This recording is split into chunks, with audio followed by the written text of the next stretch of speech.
So like myself, you still see obviously property as a good investment over the next few years, but what is it that you're thinking to create your financial future? You're going down the property route. Have you got like an actual 5-year plan in your head, or what is it like? Change it all the time? I mean, some people are very fixed. They come into this boardroom, they get their spreadsheets out, you know, and I get quite dazzled by what the other people come in and are much more kind of relaxed and see what happens. It's been a massive change. It's been a massive learning curve.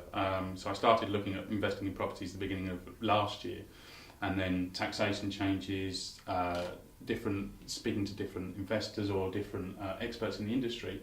They all have different kind of approaches and different areas that they say that you should go into. I think they all work.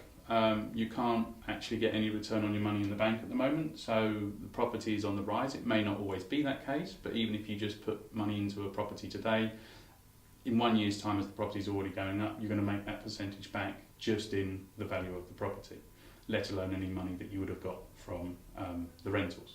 So I always think it's going to be a great investment. The only way that it's ever going to be a downturn is if there was a war, and I don't think that's ever going to happen in this country on the short term. And there'll be bigger things to worry about otherwise.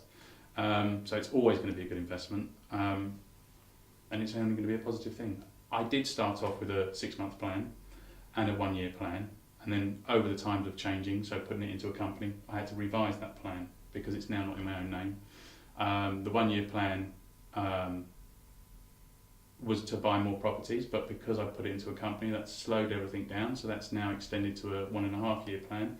And then I did have a 5-year plan, but that's all having to be revised. And I think plans and spreadsheets and everything, they're all helpful, and the reason why I smile is because I started off with a spreadsheet and this is how I wanted it to be, yeah. But then things change, and you've got to change with the market, and you've got to change with the climate of what's actually happening in one, your area, two, within the country, and also look abroad. It's not just this country that there are investments to be made. Yeah. So my 5-year plan has to be revised, and it has to be revised regularly. So my 5-year plan that I had no longer applies anymore, so I've now got to revisit it. I think flexibility and adaptability are the words that you begin to learn in property investment. Yeah. I never dreamed, obviously, we're sitting here in a former pub that's become our head office, and we've got another development down, and I never had that written down. Those opportunities weren't there, but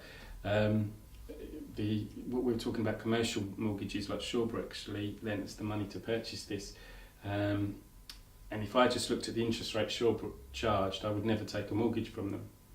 But if I'd never used them, we purchased this for 300,000, got it, spent about 150,000 doing it up, and then they valued it at 800,000.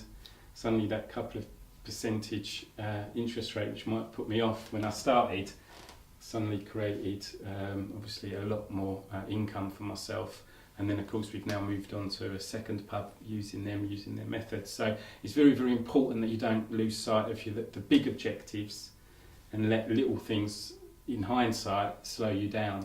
But that's where I think the spreadsheet could actually slow a lot of people down. They go, oh, on paper it looks fantastic, and then they go, yeah, but that's a lot of money, and it's all figures, and it can be a lot of money when you're talking about a property, and you're talking about your livelihood, and you're talking about your pension, and you're talking about your future. It can be all daunting, and you need the confidence in yourself, I think, to go, hang on a minute, and the confidence in the people that you're working with. This is solid. The figures and the maths stack up. You know, take all the zeros off and just put it on smaller numbers. You'd be like, oh, I'll do this now. I would, but then when you add the zeros on, you go, oh, and I'm not sure if I should, just because of the zeros. If you actually broke it down and didn't look at the spreadsheet and just went, well, what am I going to get out of this at the end of the day, you would agree more. And I think more people would invest earlier than being too cautious. Mm. And also, you've got to have an appetite to take risk. I think a lot of people feel that, you know, in property investment, there's no risk.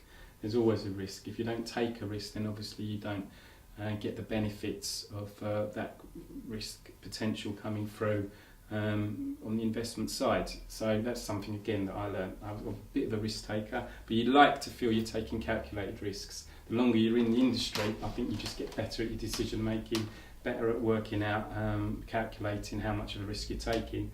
And so having more opportunities, I think. yeah, because you attract them. Yeah. Because of course, the more you purchase, the more people are going to offer you those opportunities, because you become clients. You become because you yourself are, if you like, a company, a brand.